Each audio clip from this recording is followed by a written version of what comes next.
to Newsmakers for this Tuesday, July 30th, 2024. Hope you've been keeping busy this summer and maybe you missed us just a little bit, maybe. But great to check in with you in case you have forgotten. I'm Louie, and as you know, every once in a while, we like to take you behind the scenes to get to know the people on air and off who help bring CHCH to air every day.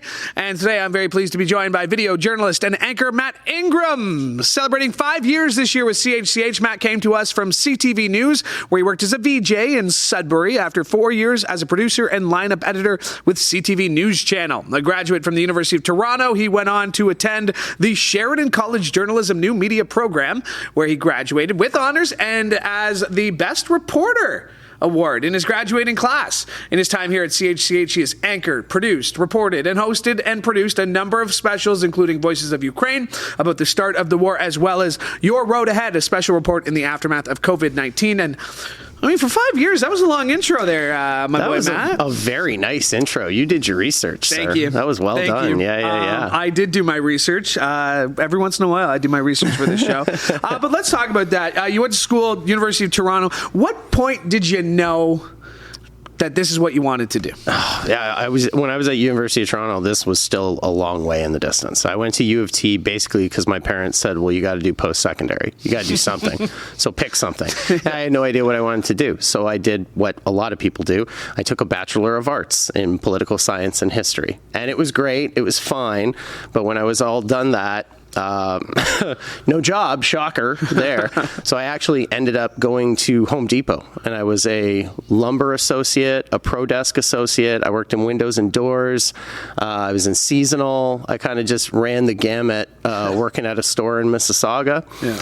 After a few years of that, I was like, I don't know if I want to drive a forklift the rest of my life. I'm not so sure. You're forklift certified, though. Home Depot's forklift certified. Okay, they get around the rules a little bit, so you don't have to be provincially certified. If you pass the Home Depot program. Sure. But I was certified on all three of the machines plus the saws, so that's pretty good. Okay. And then I was like, I really like writing. I'd always liked writing since I was a kid, and I thought, what could I do with that? Maybe be a journalist. When I was 18, I applied to journalism school and got in, but didn't.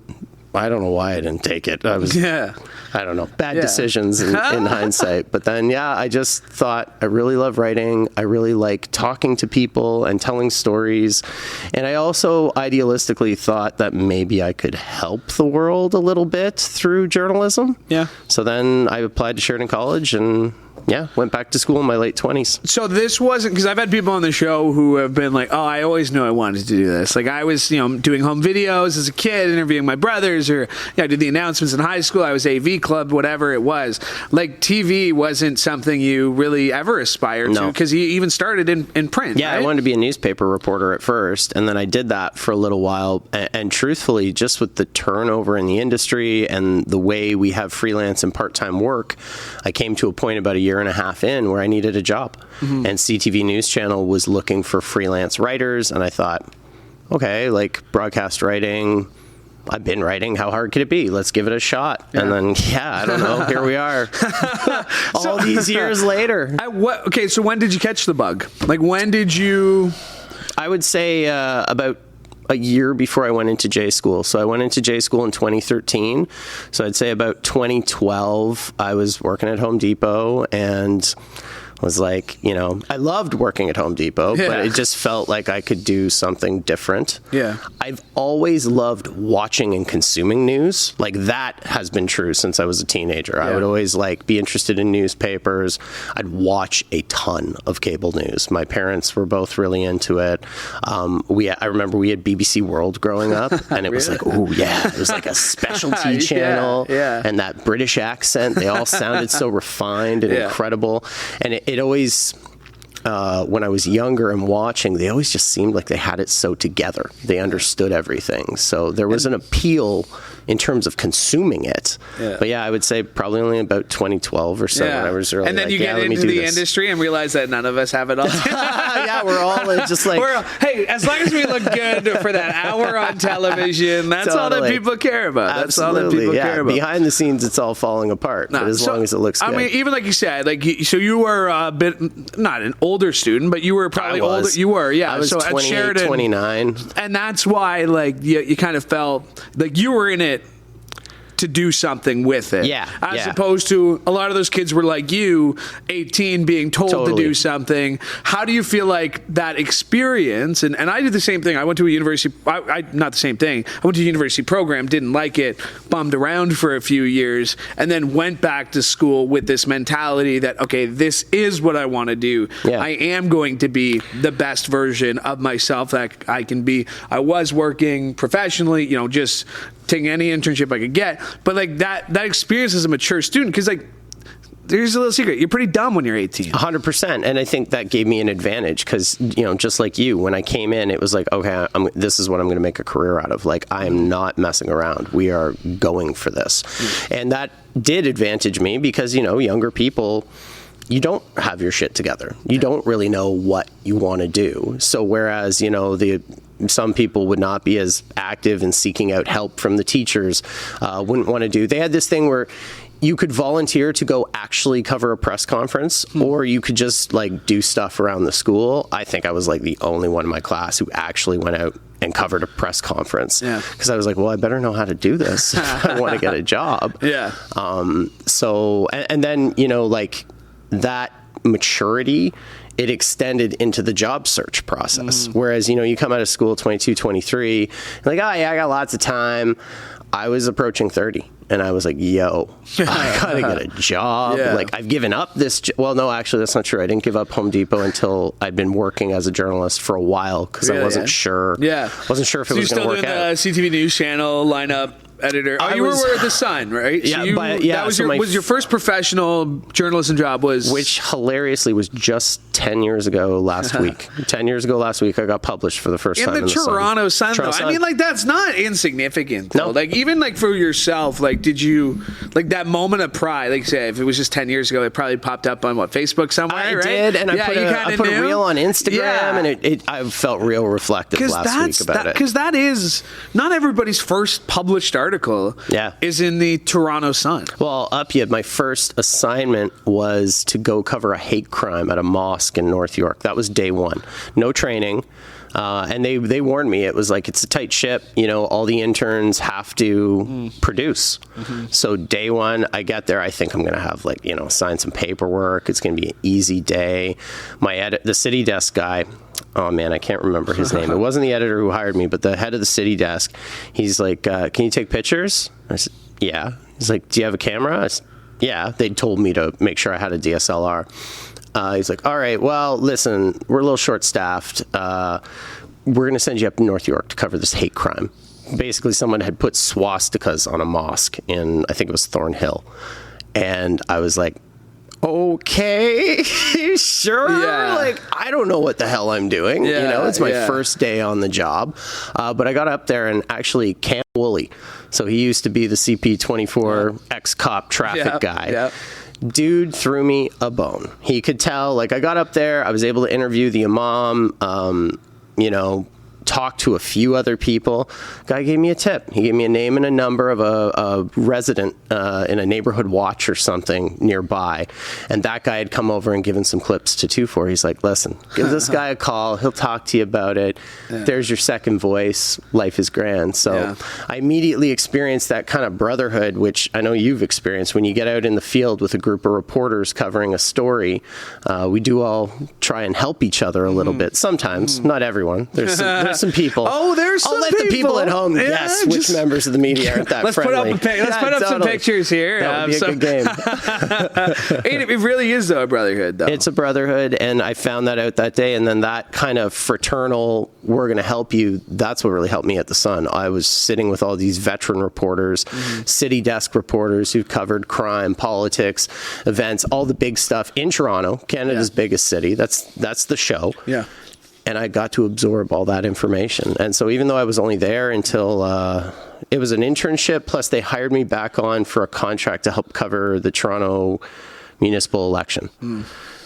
that was it. So it was like maybe 4 months, but it really set me up for the rest of my career. It's so like very similar to my story, just in the fact that, third year college, I took an internship at CP24.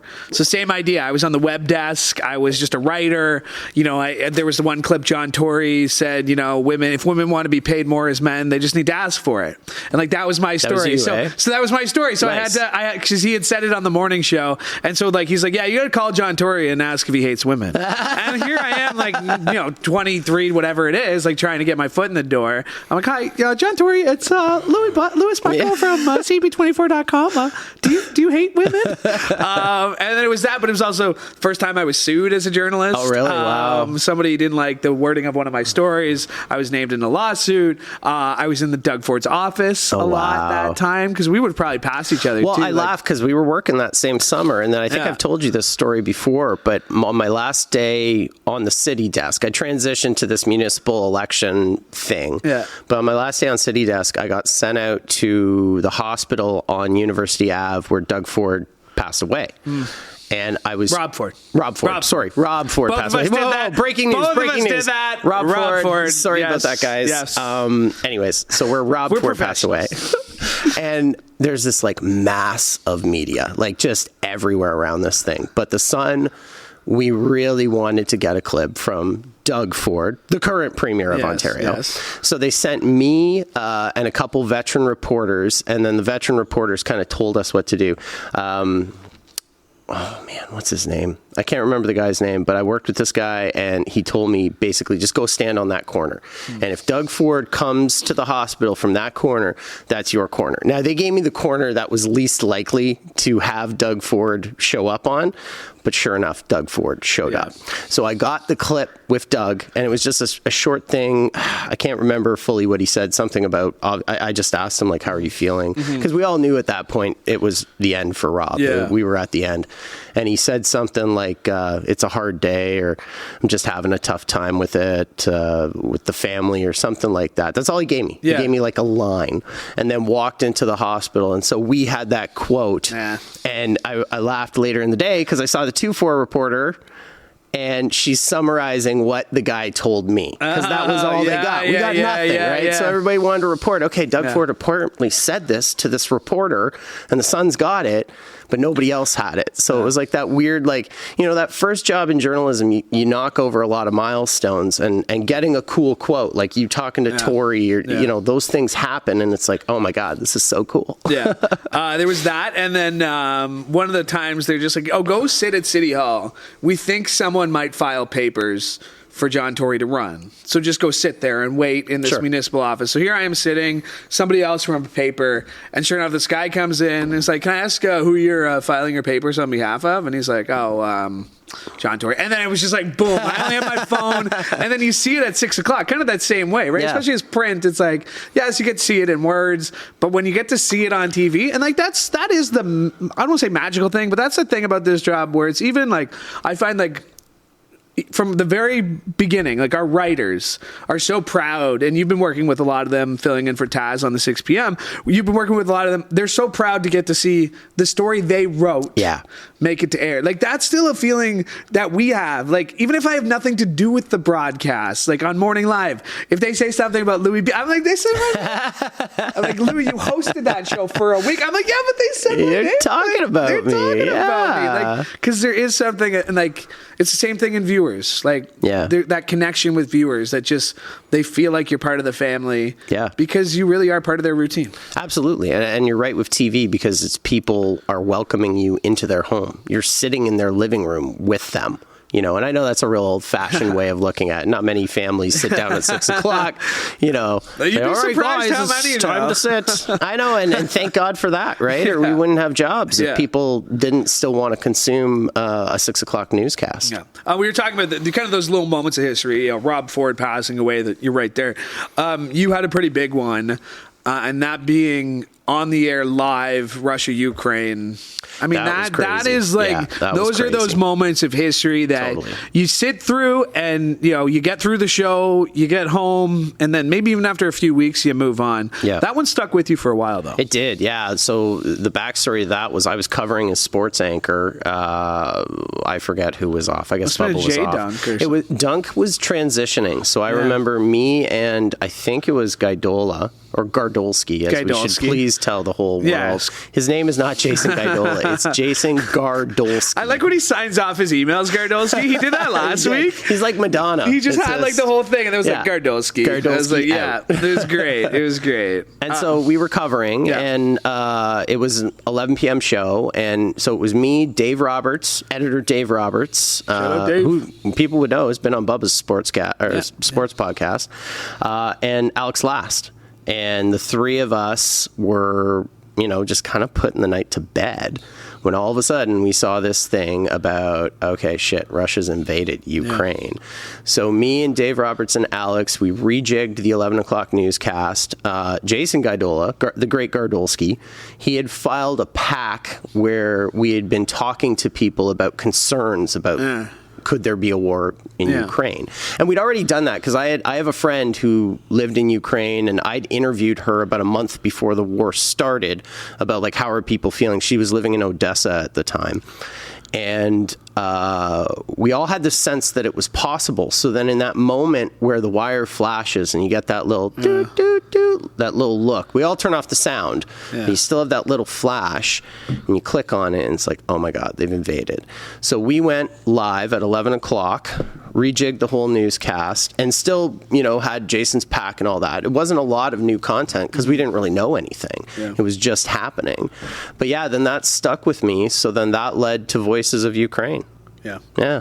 That was something, that's a proud moment for you in your career, right? Voices was cool. It was cool that people let me run with it. I just started doing it. The next day after that 11 o'clock, I was back reporting, and I just came in and said, well, I have a couple contacts in Ukraine. Like, why don't we just start seeing who's available for a Zoom? Yeah. And as that week progressed and Russian forces got further into Ukraine, it got to the point where I was interviewing people who were like right there. Like the fighting was happening, but they still had power, so they were still in their apartments. I remember interviewing this one guy, and he was saying how him and his girlfriend were deciding should they leave their apartment in Kyiv and go for Lviv, or should they just stay and hope for the best? He ended up, him and his girlfriend leaving, and I have no idea whatever happened to them again.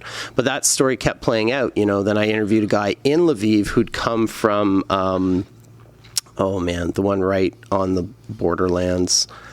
I can't remember, but Kharkiv. He was from Kharkiv, and that city had been just decimated when the war began. And we're interviewing him, and then, that person leads you to another person, leads you to another person. And so all said and done, we did about 2 weeks of stories. Yeah. And they were long stories. They were like 3-minute stories, and then we were also putting out full-length interviews on YouTube. It was a time. And it's heavy, wild. too. It's heavy stuff, super heavy, right? Super heavy. So to that point, you've been doing a great job filling in for Taz, but do you miss reporting? I do. Yeah, I do. But anchoring is a whole different challenge. Yeah. And as you maybe can tell from my resume, and we did jump over a few things, I'm a person who likes to evolve and take on new challenges. Absolutely, yeah. I like new jobs. I went Toronto Sun, I went to CBC Sports, I was at the Canadian Press, then News Channel, then Northern News, then here, then back to News Channel. I've been all over the place, always trying to evolve myself. Yeah. Because that's how you stay employed in this industry. As you know, you're a man who wears a million different hats. A couple.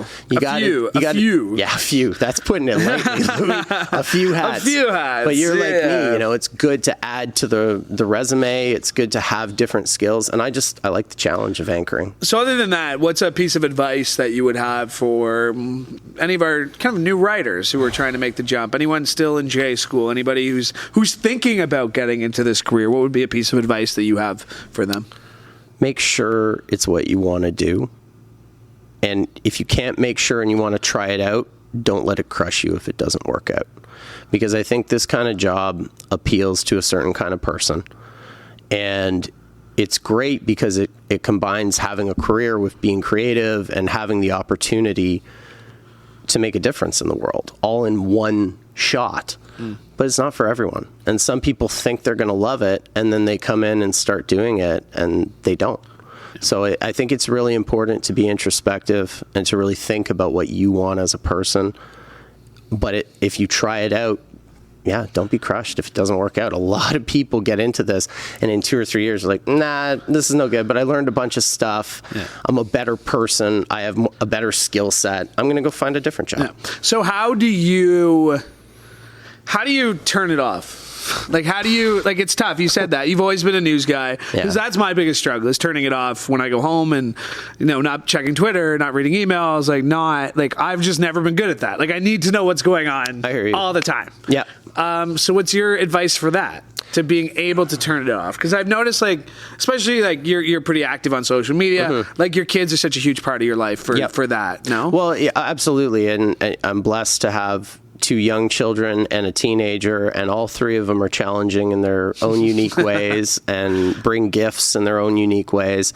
I find my kids have been a huge help for me in my career. Mm-hmm. And I was lucky. When I started out, I already had Avery. And Avery was very grounding in the sense that, when you come home from work, she doesn't care what you were doing. She just wants to play Shopkins, and Avery and I would play, with her dolls or stuffed animals. And that was really relaxing and soothing in the start of my career. Yeah. And in recent years, I'm active on social media, but I do not use Twitter as much as I used to. X. Yeah, X. So cool. I will refuse. I still refuse. Dumbest name ever. Sorry, Elon. Sorry, Elon. That's really bad. But anyways, it's just become so toxic, and people, there's just a lot of hate in the world right now, I think. And that makes this job tough. It does. I was on Trending Now last week as a reporter, and then, my grandma tunes in, and, by midweek, she's like, well, how about some good news? Yeah. And I'm like, well, what do you want me to do? What do you want me to do? Maybe, I can't just make it up. Sorry that the president was shot and that everything's a shit show. Yeah. But, because I do find that when there are moments that I'm doubting if this is what I want to do, because I still have those thoughts where, yes, it doesn't matter if I think I'm good at it or if I think I'm moving up or if I think I'm doing well. There's still some doubt that this is what I want to do. Sure. And if this is the right way I want to, build my path forward. And because the world's so toxic now, I feel like I have a responsibility to shine a light to some of that toxicity, but also manage my own expectations a little bit about what I can do, I guess. Yeah, and I mean, Adam Atkinson had a good story the other week about Kevin Davis's decision to step back from being mayor in Brantford, talking about Jim Diodati's experiences and Chris Biddle, Walter Senzik. Yes, yeah. Thank you. And of course, I wasn't going to forget the St. Catharines people, man. Come on, I wasn't going to forget the St. Catharines people. And if people like that who've got, by all accounts, pretty great jobs, hard jobs, but if they're dealing with a level of toxicity that they want to give up, prestigious, well-paying gigs because they can't deal with it. I mean, think about guys like us who are pretty averagely paid human beings putting ourselves out there. Yeah. And it's great. Thanks for the 16 emails about how you didn't like what I was wearing tonight, or, your opinion about XYZ. Really appreciate that. And I've told this story before when I sat beside other, it is such a unique perspective of that, we don't have a choice. And like I said, I've told the story 1,000 times. It's we don't have a choice. Yes, we can not read the comments, and people can tell us not to read the comments, but you don't really know what it's like to be on camera every day and what goes through. Well, and I finally got to a place about 2 years ago where I stopped reading the comments. Yeah. I'll still, if somebody leaves me a voicemail, I'll still check it because I'm well, it's voicemail, so it's probably... They went out of their way. Voicemail, you might as well send a carrier pigeon. That's old school. You're going to fax me how much you hated my outfit? How much you hate me. I laugh at that, and it's an era where anyone with a platform can claim to be an expert. Yeah. And people will listen. And I don't know what that says about our society. Maybe we're all struggling for some deeper meaning in this world. Ooh, that's going to be my little hot take on it. I love it. I agree. I think that's a good way of looking at it too. That It's just, and Annette said that too. It's just like, what is wrong with these people in their lives that they need to take time out to attack other people? Yeah. Especially people who are just doing our jobs. Like, we're literally just, we're not going out there with strong opinions on anything. We're not trying to be confrontational about things. People think about the alternatives. So, okay, which is what, not saying anything? Well, you don't have a professional journalism set. Let's say there are no professional journalists. Everyone's just a freelancer with a cell phone. There will be no accountability. Yeah. Like, people are kidding themselves if they think like showing up at a protest and putting a phone in a cop's face is changing the world. It's not. Yeah. It's not. You need professionals who are trained in this discipline. This used to be a very respected discipline, and in some parts of the world it still is. But ever since 2016, and you guys can Google what happened in 2016 if you don't know what it's about. Okay. Now everybody feels so empowered to think they know better. And guess what, folks? You don't know better. You don't. Your buddy on Facebook who claims COVID's cured by cigarettes, he doesn't know that. He's just giving an opinion. But he smokes cigarettes. He's never had COVID. To him, that's facts, man. That logic works. All right.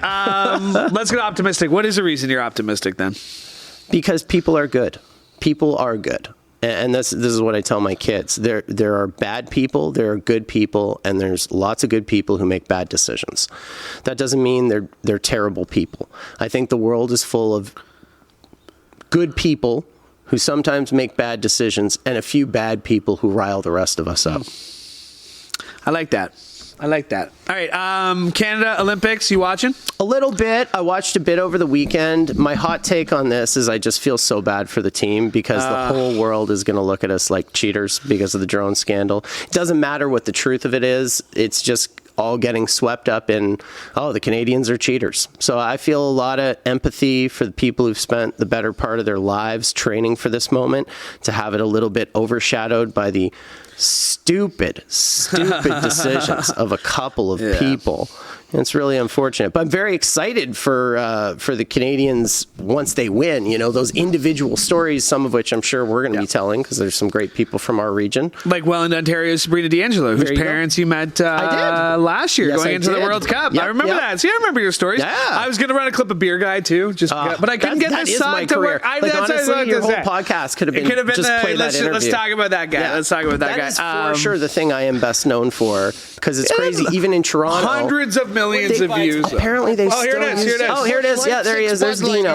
Apparently they still run the Dino sound-ups on 1050 radio on a regular basis. I don't listen to a lot of AM radio. I think the first comment is Jeff O'Neill being like, "This guy's awesome" on your tweet from that day. This thing took off. Which, by the way, I love the fact that this is the beer store that's closest to my neighborhood. By the way, I live in St. Catharines. That's not a secret. This is the St. Catharines beer store. Well, and it's been great the way that clip kind of took off. Yeah. Don't do any research. You can't handle the two. Just don't do any more further research into who the guy is. Yeah. Don't do that. Don't do that. Because it's... well, and also, I don't want people to think, I don't take alcohol seriously. It was supposed to be a serious story, but when you get an interview like that, that was just pure streeter though. Just pure luck. There was no edit to that. If we're going to talk about, we got to give a shout out to Matt Weeks, camera guy Matt Weeks, because it was me and him that day, and Dino approached Matt, the other Matt, not to get confused. There's a lot of Matts at CHCH, of which I am just one. But Matt Weeks was the guy who really locked that down. So, yeah. Shout out Weeksy. Shout out Weeksy. Well done, sir. Hey, man, great to chat with you. This was overdue, and it was a really enlightening conversation. So awesome, man. No problem. All right, my thanks to Matt Ingram for joining me today. And my thanks to you for joining us, because we could not do this show without your support. Hey, Mike Corsten, thanks for directing today's show, because we couldn't do the show without you as well. And hey, while you're here, maybe you should like and subscribe to CHCH Podcast so you never miss an episode of this show or any of the other great shows we have for you, like the Daily Sportsline Podcast with Bubba O'Neill. And you can find that wherever you found this one, or you go to chch.com/podcast. podcast. All right, this is our last show for a while, a long while. I will see you back here in September, but you can find me on the Trending Now podcast next week, I believe. Otherwise, you can check me out on CHCH Morning Live. No big deal. No big deal. I'll just give you a little plug there. One more time, thank you for joining us from all of us here at CHCH. I'm Louie Bucko. Have a great day.